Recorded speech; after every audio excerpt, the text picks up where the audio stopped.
नमस्कार, सूचना दर्पण न्यूज में आपका स्वागत है। राजस्थान में विधानसभा चुनाव नजदीक आ रहे हैं। इसी प्रकार सभी पार्टियों के दावेदार अपने अपने क्षेत्र में लोगों से लगातार जनसंपर्क कर रहे हैं। अगर बात करें फलोदी विधानसभा की, तो भारतीय जनता पार्टी से मजबूत दावेदार के रूप में लगातार जनसंपर्क कर रहे हैं नरेंद्र सिंह शेखावत। आपने भारतीय जनता पार्टी में वर्तमान में नगर पालिका फलोदी से पार्षद, जिला महामंत्री, किसान मोर्चा देहात, जोधपुर उत्तर जनता से हो रहे लगातार रूबरू जनता का मिल रहा है भरपूर सहयोग। क्या रहेंगे नरेंद्र सिंह शेखावत के चुनावी मुद्दे? विधानसभा चुनाव को लेकर विशेष चर्चा, आइए सुनते हैं। नमस्कार, सूचना दर्पण न्यूज में आपका स्वागत है। लगातार विधानसभा चुनाव की जो तैयारियां हैं लगातार जोर शोर से चल रही है। इसी क्रम में अगर बात करते हैं विधानसभा क्षेत्र फलोदी की, तो एक भारतीय जनता पार्टी से प्रबल दावेदार के रूप में श्रीमान नरेंद्र सिंह जी शेखावत। तो आज अगर बात करें नरेंद्र सिंह जी शेखावत की, तो ये फलोदी से पार्षद और जिला महामंत्री किसान मोर्चा जोधपुर उत्तर देहात के अभी पद पे विराजमान है। और अब की बार इन्होंने एक दावेदार के रूप में जिस प्रकार भारतीय जनता पार्टी से दावेदारी जताई है, तो अगर बात करते हैं कि इनके क्या रहेंगे स्थानीय मुद्दे और अगर पार्टी इन पे विश्वास जताती है तो आगे इनके क्या रणनीति और किन रीतियों नीतियों पे ये काम करेंगे। तो सबसे पहले तो सर, हमारे चैनल में स्वागत है आपका। धन्यवाद आपको, आप आज हमारे स्थान पे आए और हमसे इंटरव्यू ले रहे हो। नरेंद्र सिंह जी, सबसे पहले तो हम आपकी राजनीतिक पृष्ठभूमि जानना चाहेंगे, क्योंकि अब की बार आपने विधानसभा चुनाव में जिस प्रकार दावेदारी जताई है, क्या रही आपकी राजनीतिक पृष्ठभूमि?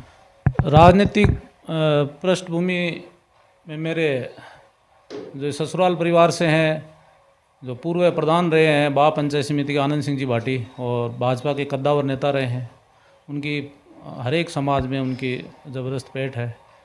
और मैं खुद 13 साल से जोधपुर सहकारी भूमि विकास बैंक में डायरेक्टर यानी संचालक मंडल सदस्य पे पदस्थ हूँ। और मेरे काके ससुर 13 साल से जोधपुर सहकारी भूमि विकास बैंक के चेयरमैन हैं। और मेरी धर्मपत्नी भी जिला परिषद का चुनाव इस क्षेत्र से लड़ चुके हैं। और बाप क्रय विक्रय सहकारी समिति से मैंने मार्केटिंग सोसाइटी का चुनाव भी लड़ा था, कुछ मतों से अपराजित हो गया था। और मेरा विभिन्न देहात ग्रामीण क्षेत्रों में जुड़ाव लगाव रहा है, क्योंकि मेरा इरिगेशन का काम है, ट्यूबवेलों के सामान का। हर एक किसान वर्ग से मेरा जुड़ाव है। ऐसा कोई ग्रामीण क्षेत्र में कोई गांव नहीं है जहाँ से मैं जिसको जानता नहीं हूँ या मेरे को नहीं जानते हैं। शहरी क्षेत्र में मैं यहाँ निवास करता हूँ, फलोदी में, आदर्श नगर में, और यहाँ नगर परिषद में पार्षद हूँ। तो शहर में भी मेरे लोगों से अच्छे ताल्लुकात हैं। और सामाजिक कार्य हो, चाहे कोरोना काल में राशन सामग्री के किट वितरण करना हजारों परिवार को, गौ सेवा करनी, या कोई भी मेरे अगर द्वार पे कोई आ गया सहायता के लिए, तो मैंने निःसंकोच होकर उनकी सहायता की है। और बिल्कुल, अगर बात करें शेखावत साहब, भारतीय जनता पार्टी आप पे विश्वास जताती है और एक उम्मीदवार के रूप में आपको यहाँ से उतारती है, तो क्या रहेगी आपकी रणनीति और यहाँ के जो स्थानीय मुद्दे क्या रहेंगे किसानों को लेके? क्योंकि जिस प्रकार अपना अगर बात करें, भारत देश है वो कृषि प्रधान देश है, और आपके पास भी एक जिम्मेदारी है किसानों से जुड़ी हुई। किसान मोर्चा के आप देहात जिला महामंत्री हैं, तो किसानों की जो समस्याएं हैं उससे आप काफ़ी रूबरू हैं। क्या रहेंगी समस्याएं और क्या उनके? किसानों के यहाँ सबसे बड़ी समस्या है लाइट, विद्युत की, जो वर्तमान समय में पहले तो 2 घंटे लाइट आ रही थी, अभी 4-5 घंटे लाइट देती है, वो भी निर्बाध रूप से लगातार नहीं दे रहे हैं। बीच में ये कट कट के आ रही है और वोल्टेज इतने अप डाउन आ रहे हैं कि किसानों की मोटरें जल रही है, केबलें जल रही है, उनके पैनल जल रहे हैं, और किसानों को भारी समस्याओं का सामना करना पड़ रहा है। इस वजह से उनकी फसलें भी जल रही है, उनका उत्पादन भी कम होगा। तो मेरी प्राथमिकता पहले यही रहेगी कि जहाँ पे वोल्टेज की समस्या है वहाँ जीएसएस का निर्माण हो। और हमारी अगर सरकार बनती है तो सरकार से ही रहेगी कि किसानों को कम से कम 8 घंटा बिजली मिले और उनकी जो कृषि दरें आगे बढ़ाई भी नहीं जाए, क्योंकि किसान बड़ी मेहनत और खून पसीने से अन्न का उत्पादन करता है। मेरे खुद के भी ट्यूबवेल हैं, मैं किसान परिवार से ही हूँ और किसानों से संबंधित ही व्यापार करता हूँ। किसानों को कभी कभी अच्छे भाव अपने उपज के मिल जाते हैं, लेकिन ज़्यादातर उनको नुकसान नहीं उठाना पड़ता है। कभी फसल ख़राब हो जाती है, कभी उनके उत्पादन के भाव नहीं मिलते हैं। तो मेरी प्राथमिकता ये रहेगी कि उनको अच्छी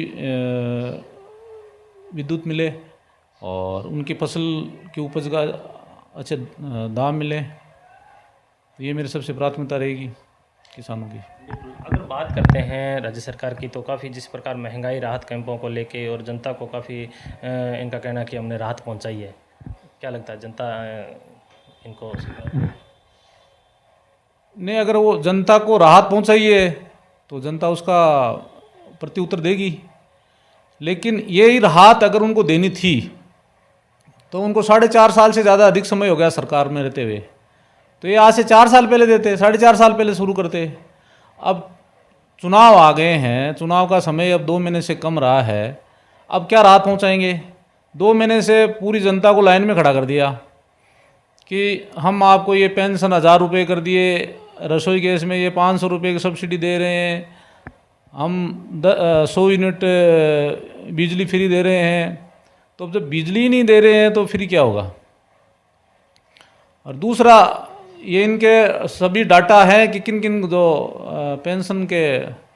पेंशनधारी हैं, जो हकदार हैं, उनके सबके डाटा हैं। जो पहले 750 मिले तो उनके 1000 रुपये 250 रुपये बढ़ा के आप उनके खाते में ट्रांसफ़र कर दो, उनको लाइन क्यों लगा रहे हो?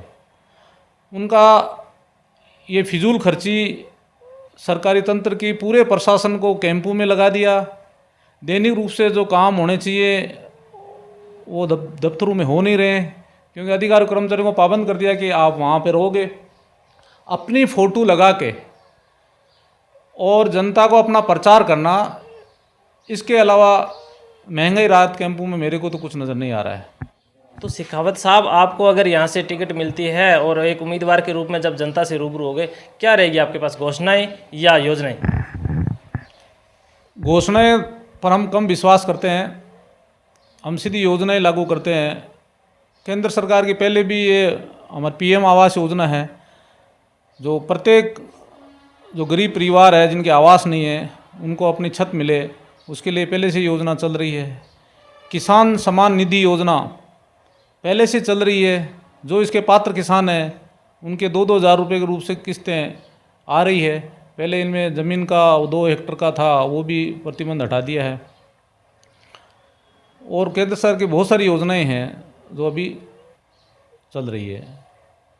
बिल्कुल, जिस प्रकार अगर अपनी बात करें, आपके वर्तमान विधायक भी यहाँ से भारतीय जनता पार्टी से है और आप भी दावेदारी जता रहे हो, अन्य भी कार्यकर्ताओं ने दावेदारी जताई है। अगर पार्टी शेखावत साहब को अगर किसी कारणवश नहीं दे पाए टिकट, तो आपका रुझान क्या रहेगा?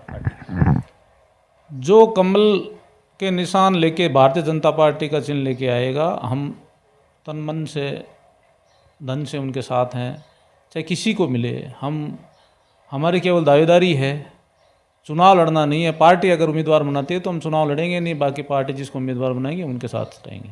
बिल्कुल। तो अगर अपने बात करते हैं कि शेखावत साहब, ऐसी क्या समस्याएं लग रही है, क्योंकि अभी जिस प्रकार फलोदी जिला एक नया जिला घोषित किया गया है, यहाँ की जनता की क्या समस्या है जिनको अगर आप विधायक तौर पे आते हैं तो उनको समाधान कराना?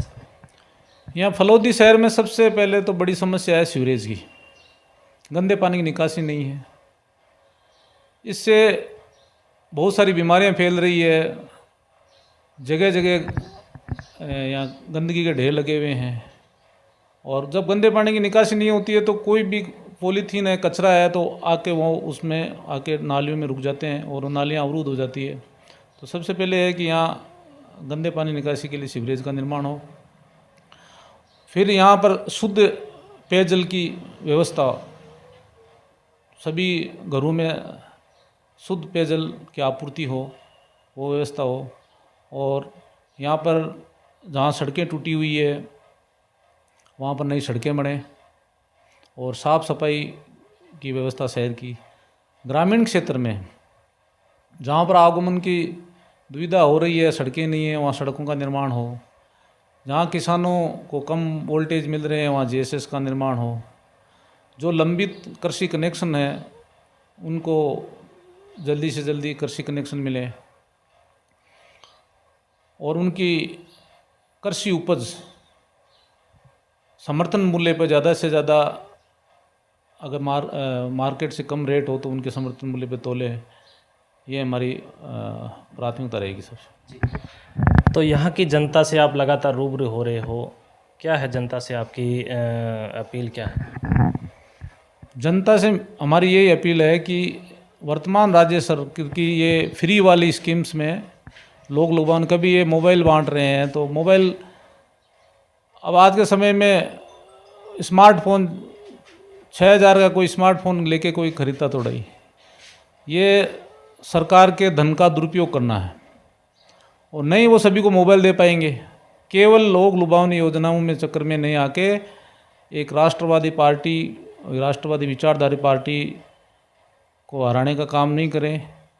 अगर राज्य को मजबूत करना, देश को मजबूत करना है तो भारतीय जनता पार्टी को अपना मत समर्थन दें।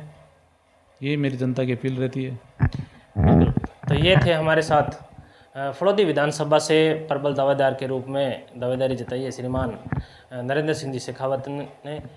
तो इन्होंने जो अपनी योजनाएं और इनकी जो आगे इनकी जो कार्यशैली उसके बारे में भी चर्चा हुई। तो नरेंद्र सिंह जी, हमारे चैनल में 10 मिनट टाइम देने के लिए बहुत बहुत धन्यवाद। बहुत बहुत आभार और धन्यवाद आपका, जो आप यहाँ पधारे और हमसे इंटरव्यू लिया, और इससे जनता को भी हमारे को समझने में और देखने में उनको मदद मिलेगी। धन्यवाद।